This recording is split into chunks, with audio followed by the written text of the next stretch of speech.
kitab suci dan seterusnya itu iman membaca surat Qur'an, tahun Argas, surat Gembala, sidang kawin, pesan Natal dan seterusnya. Maka tema kita diusulkan untuk Natal tahun ini adalah sehati sejiwa pergi ke Bethlehem. Itu tema Natal kita tahun ini. Saudara Romo sudah menanyakan jauh kemarin, tapi baru ditemukan kemarin. Sehati sejiwa pergi ke Bethlehem sesuai dengan surat kepada pesan Natal kali ini, tapi dibahasakan sesuai dengan pertemuan kita saat ini. Sehati sejiwa pergi ke Bethlehem. Yang kedua, barangkali para Romo kesulitan untuk memberikan katekese banyak hal atas berbagai keprihatinan yang diikuti oleh umat. Saya pernah mengatakan bahwa silakanlah kalau memang dibutuhkan setiap paroki itu memiliki katekis lulusan IPI atau lulusan apa, kehidupan parokian dengan katekis apa saja yang menghadirkan perlu umat mendapatkan pengetahuan mengenai kekatolikan. Silakan mulai dengan satu katekis, tetapi pikirkan juga apakah bisa menghidupi. Kalau tidak bisa menghidupi, saya kira ada bantuan dari Roma untuk kasih katekis, tapi saya tidak tahu apakah bisa. Itu bisa dimanfaatkan sebelum melalui ekonomi. Di tempat lain di Sumatera ini tidak ada lagi, di Jawa juga tidak ada lagi katekis formal, tetapi di Amboina itu bahkan diwajibkan satu paroki 3 katekis. Barangkali mereka kurang aktivitas bagi mereka sehingga perlu katekis dan menangkap para katekis. Di tempat-tempat lain ada di bagian timur terutama, tetapi Sumatera memang tidak. Kita bolehlah ada keluhan juga dari para rektor IPI, rektor bahwa lulusan mereka tidak ada yang menampung. Kalaupun mungkin juga mereka bisa diarahkan atau dipekerjakan untuk guru agama negeri misalnya, yang membutuhkan seorang yang mempunyai jasa formal keagamaan. Itu yang selama ini kita perlukan. Dimas memang bisa meminta diminta itu, tapi juga kita bisa mendapatkan perawat tertentu dengan surat keterangan, tetapi di banyak tempat kalau tidak diterima surat ini. Kalau ada orang yang mempunyai jasa formal keagamaan, tapi silakan saja kita sesuai dengan kebutuhan Anda. Kita sedang merencanakan untuk sudah sejak awal tahun sebelumnya kami sudah pernah berkumpul untuk membuat pedoman safeguarding terkait dengan perlindungan pada kaum minor dan dewasa rentan, tapi sampai sekarang belum final. Bahkan kami masih kesulitan untuk bertemu kembali. Tetapi mohon perhatian kepada kita semua bahwa di banyak tempat itu tidak bisa tidak pelakunya harus berhenti. Sayang sekali bahwa kejadian bukan pada masa akhir ini, tetapi di masa lampau yang kemudian dimunculkan oleh korban dan membuat pelaku harus berhenti di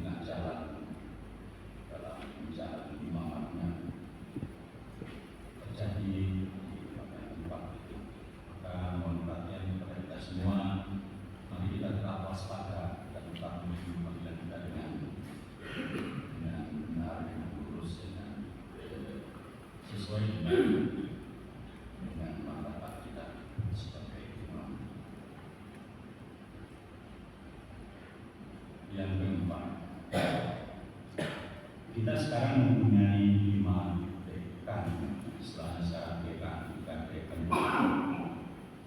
sesuai dengan kanon. Tugasnya sudah dijelaskan kemarin oleh Om Alex.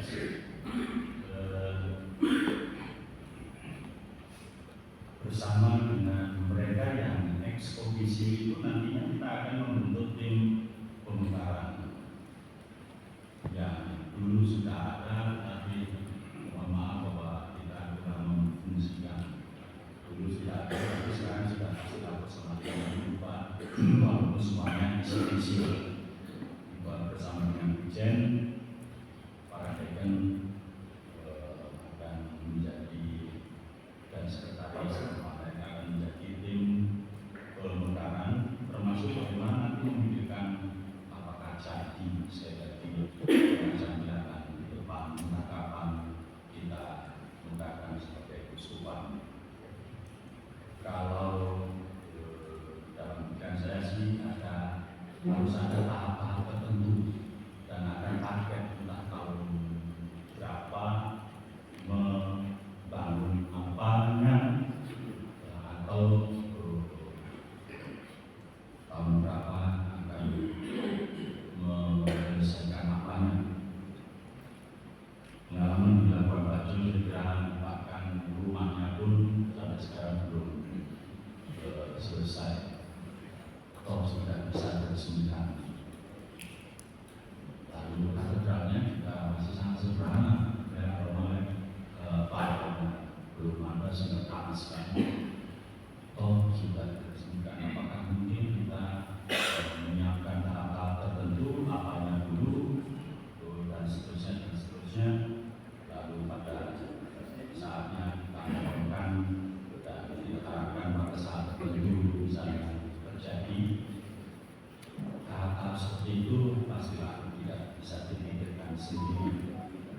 Maka tim akan tetap berhari dan diharapkan dapat melakukan pekerjaan itu. Pastilah dengan bersama dengan Pastor Paul dan panitia atau PBB setempat. Termasuk di dalamnya juga yang belum kita berdayakan adalah tim yang disebutkan oleh Komisi Pendidikan tadi yang pernah dibentuk tetapi ya belum bisa bekerja karena ada berbagai alasan, tim ASAK, sekolah, kuliah. Di sana sini Pak Romo sudah membantu kita yang kesulitan sekolah dan kuliah. Syukurlah pun kalau tidak ada Pak ini belum bekerja, belum bisa diminta bantuannya, tetapi Pak Romo sudah bisa tidak menelantarkan anak yang harus sekolah harus kuliah. Dengan itu tim ada, saya kira tetap bisa dihubungi komplek untuk mencarikan solusi. Andaikan betul ada kesulitan di paroki mengenai anak yang harus kuliah, harus sekolah dan harus kuliah yang perlu dibantu. Dalam pikiran saya sih jangan sampai ada seorang anak Katolik pun yang tidak bisa sekolah dan tidak bisa kuliah. Untuk bisa kuliah harus bisa selesai sekolah. Yang kelima,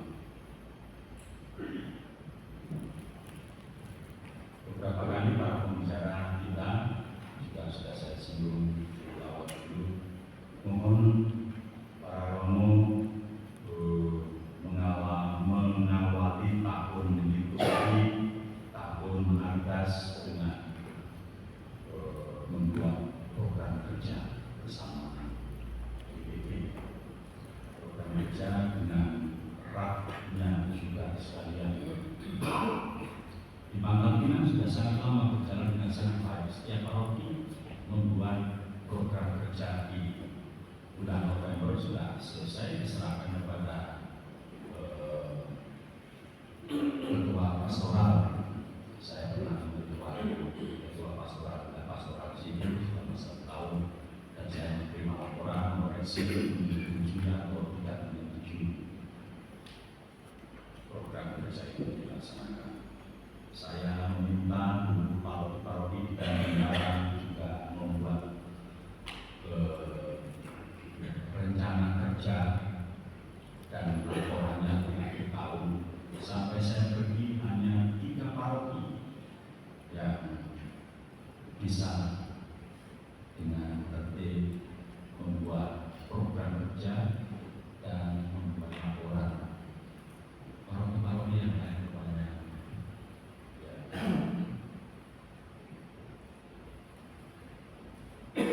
Di sini saya kira kita akan bersemangat dengan program kerja kita di semua melakukan pekerjaan kita. Yang keenam, rakor seperti ini yang dirasakan sangat baik, barangkali kita akan membuatnya setiap tahun, entah setahun sekali atau setahun 2 kali akan bicara. Sekurang-kurangnya setahun sekali kita akan buat di luar studi imam. Pastilah studi imam sudah menjadi tradisi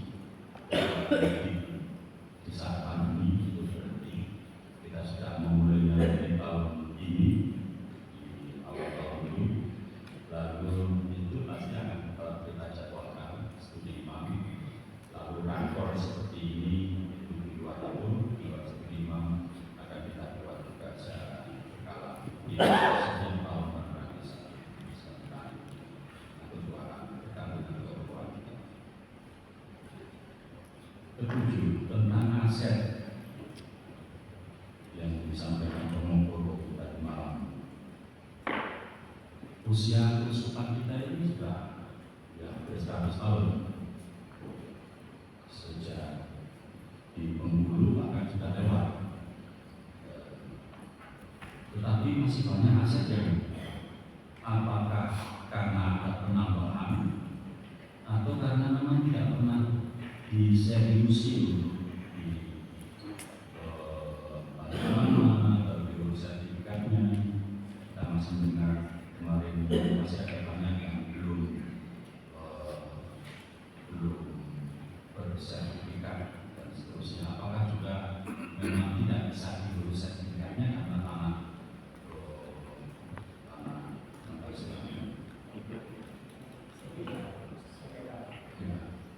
tetapi para romo mohonlah yang mungkin diurus silakan diseriusi diurus, entah paling lama yang masih atas nama orang atau yang belum bersertifikat untuk diurus menjadi bersertifikat. Jangan sampai hilang, jangan sampai aset itu dalam bentuk bangunan ataupun dalam bentuk sampai hilang. Kalau orang awam tanah sedikit saja bisa menjadi rebutan, bahkan persaudaraan bisa pecah untuk rebutan warisan. Kalau kita sepertinya karena tidak bagus di dekat itu rumah yang dulu diminta supir untuk menempati dihati supir dan berkali-kali berganti pastor tidak berkali. Apalagi kemudian anak-anaknya masuk Islam, juga mereka mengklaim itu rumah kami diberikan oleh Romo ini dulu walaupun tanpa surat pemberian. Romo yang lain, Romo berganti-ganti tidak berdaya, rumah itu menjadi rumahnya pribadi sekarang. Artinya aset paroki, aset kesusahan menjadi hilang karena romonya tidak tertib administrasi atau kurang seperti nomor 8 Pangenaris Konsorsium Pemukiman Lingkungan nomor 58 KBG itu kodratnya gereja. KBG adalah kodrat umat Kristiani dalam menghidupi imannya. Pengalaman kita di sini ketika pandemi dulu ada kerinduan umat kita untuk berkumpul. Kok kami sekarang menjadi kering, tidak bertemu dengan orang lain? Maka yang saya dengar di Batu Raja, di Lahan, dan orang dengan tetangganya kemudian dalam kehati-hatian berdoa bersama. Tidak hanya keluarga berdoa, tetapi juga mengajak tetangganya untuk berdoa bersama. Saya kira kodrat gereja bahwa membentuk KBG keluarga tetap menjadi basis. Kalau mungkin setiap keluarga yang malah berdoa, sharing Injil, sharing pengalaman iman, luar biasa. Pastilah menentukan langkah, tidak akan membuat yang lain anak anggotanya itu menjadi punya pikiran kobar-kobar. Tetapi bersama dengan tetangganya yang seiman, sehati, sejiwa, itu menjadi lebih berdaya untuk menentukan komunitas. Tetapi tentu saja bukan sekedar kumpul berdoa, sharing, tetapi juga memikirkan situasi lingkungannya, entah orang sakit, entah keumuman, apa yang bisa dibuat untuk lingkungan itu, dan seterusnya, dan seterusnya. Para romo tidak perlu takut bahwa akan sangat merepotkan umat, dan seterusnya, dan seterusnya. Mulai saja, gitu ya, kira-kira. Di Filipina itu sudah 40 tahun mulai, dan ketika saya lihat di sana, itu bagian utara Filipina belum berapa. Itu mereka sudah jauh lebih dulu memulai daripada Indonesia yang baru sedang kami baru itu dicanangkan. Tetapi itu pun ketika Yusuf Darius langsung mulai di sinode tahun 2000, banyak pastor yang belum memulai paroki. Lalu kemudian dievaluasi 2005, dicanangkan kembali 2010 dalam sinode. Baru kemudian lebih dari setengah yang memulai kembali. Memang sekarang sudah semua sudah berkabung sejak sekian berapa di paroki, tapi perjalanan panjang itu harus ditempuh dengan segala usaha penyadaran, bukan hanya ketua-ketua lingkungan yang enggan dimekatkan lingkungannya, tetapi juga ternyata para romo dulu di Pangkal Pinang, bukan di sini. Di Pangkal Pinang hanya paroki-paroki tertentu yang bergerak setelah dicanangkan, setelah 5 tahun, setelah 10 tahun, baru kemudian di 2010 ditekankan kembali setelah artinya 15 tahun. Masih lumayan. Di Filipina sekali lagi, setelah 40 tahun hanya bagian selatan yang hidup-hidup KBG, bagian utara orang masih segagap merayakan perayaan Eucharistia. Bahkan pastor prestasi harus membawa rektor, membawa pemazmur, membawa pemain musik. Itu yang saya alami di Sinai paroki di Luzon Barat. Karena itu maka mulai saya sepakat dengan segala kesulitan apapun nanti tidak hanya harum depan mengisi KBG ini, tapi KBG tetap perjalanan persiapan kita selanjutnya.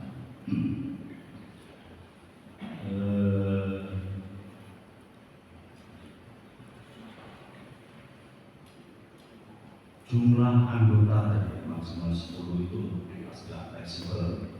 Kalau misalnya ada 10 kakak, bukan berarti bahwa itu tidak boleh berbagi.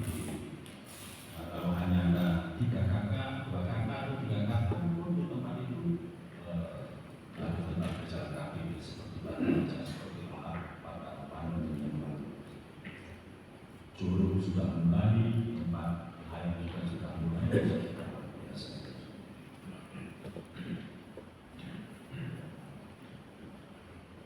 Organisasi tidak ada ketua, tidak ada sekretaris, tidak struktural namanya. Yang ada adalah fasilitator, termasuk tadi pertemuan UMK atau apa itu tadi adalah para fasilitatornya yang diundang, yang diharapkan menjadi animator di tempat masing-masing KPP terlibat pada lokasi. Tentu saja kelompok-kelompok atau beliau dapat menjadi komunitas basis biara pastoral itu bisa menjadi komunitas basis dengan tekanan pada sharing Injil, dengan tekanan pada doa sharing Injil, sedemikian sehingga melaksanakan pelatihan-pelatihan nanti diusulkan Ansel, terus juga memberikan materi bagaimana Injil itu di-sharing, dimengerti dan diseringkan. Sebetulnya sharing pengalaman iman yang berdasarkan Injil, dan Injil pastilah sangat karya setiap hari bisa menjadi bahan pendalaman iman dan bahan sharing. Tapi langkah-langkahnya bagaimana, apakah dengan 7 langkah atau dengan langkah yang lain tadi itu, nanti ketika ada pertemuan pelatihan dan seterusnya itu bisa dimasukkan dari itu. Tentang jadwal yang dimiliki oleh komisi KPC Rombongan tadi itu, para ulama sebetulnya sudah bisa mulai memberikan pendalaman, memberikan apa, pelatihan pada kelompok lingkungan. Para ulama pasti bisa. Di bulan Desember nanti atau di bulan Januari mulai pastilah Romo bisa bahan dari Romo cuma bisa disampaikan atau membuat sendiri bahan apa yang Romo pikirkan tentang mengembangkan komunitas basis ini. Tidak harus menunggu dari komisi. Kalau ada kesulitan dari komisi bisa dilakukan. Tetapi para Romo sendiri pasti bisa. Karena itu maka tidak harus sekali lagi menunggu dari komisi. Romo bisa mulai sejak pulang dari sini dengan mengumpulkan ketua lingkungan atau mengumpulkan para animator yang akan menjadi fasilitator KPP komunitas basis. Dengan adanya komunitas basis, lingkungan tidak hilang, sehingga secara administratif seluruh keperluan administrasi warga tetap harus melalui ketua lingkungan atau sekretaris lingkungan. KBG adalah kegiatan terutama kerohanian. Tugas-tugas gereja, paroki, kur atau apa